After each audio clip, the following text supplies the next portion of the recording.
একটু বৃষ্টি হলে এভাবে পানিতে নিমজ্জিত হয়ে পড়ে সাতক্ষীরা শহরের বেশ কিছু রাস্তা ও নির্মাণস্থল। জলাবদ্ধতায় চলাচলের অনুপযোগী হয়ে পড়ায় এভাবেই ভেলাই করে চলাচল করতে হয় শহরের কমলনগর এলাকার বাসিন্দাদের। শুধু কমলনগর নয়, এমন চিত্র সাতক্ষীরা পৌরসভার ৯টি ওয়ার্ডের অধিকাংশ এলাকার। নর্দমার বৃষ্টির পানিতে একাকার হয়ে ঘরের ভিতরে প্রবেশ করেছে নোংরা পানি, ভেঙে পড়েছে স্যানিটেশন ব্যবস্থা। বিশুদ্ধ পানির সংকট আর রোগবালায়ে বসবাসের অনুপযোগী হয়ে পড়েছে এ সমস্ত এলাকা। ঘর বাড়িতে বাচ্চা কাচ্চা নিয়ে খুব আজাবে রয়েছি, আমাদের গায়ে হাত পায়ে ঘা বেরোচ্ছে, তারপরে রান্না খাবার অসুবিধা, আমরা খাটের পরে রয়েছি।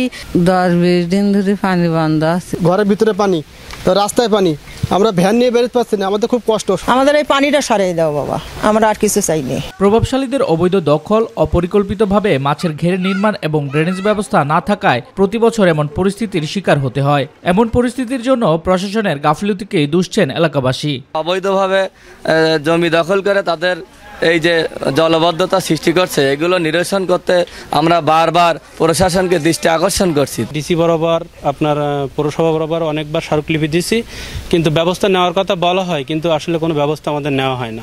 অপরিকল্পিত বর্ষঘের বন্ধ করতে হবে, খাল থেকে সমস্ত নেট পাটা উদ্ধার করতে হবে, ড্রেনেজ ব্যবস্থা দ্রুত তার সাথে তৈরি করতে হবে। 10 দিনেরও বেশি সময় ধরে জলাবদ্ধতায় নাকাল 1.5 শতাধিক পরিবারের মাঝে ত্রাণ বিতরণ করেছে জেলা বিএনপি।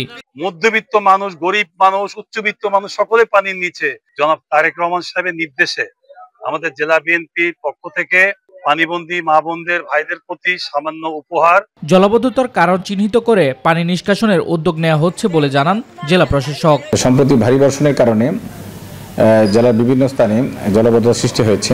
যে যে জায়গা থেকে অভিযোগ পাচ্ছি বা এরকম সমস্যা পাচ্ছি যে জলাবদ্ধতা সৃষ্টি হচ্ছে বা হয়েছে, তার সমাধানে আমরা কাজ করছি।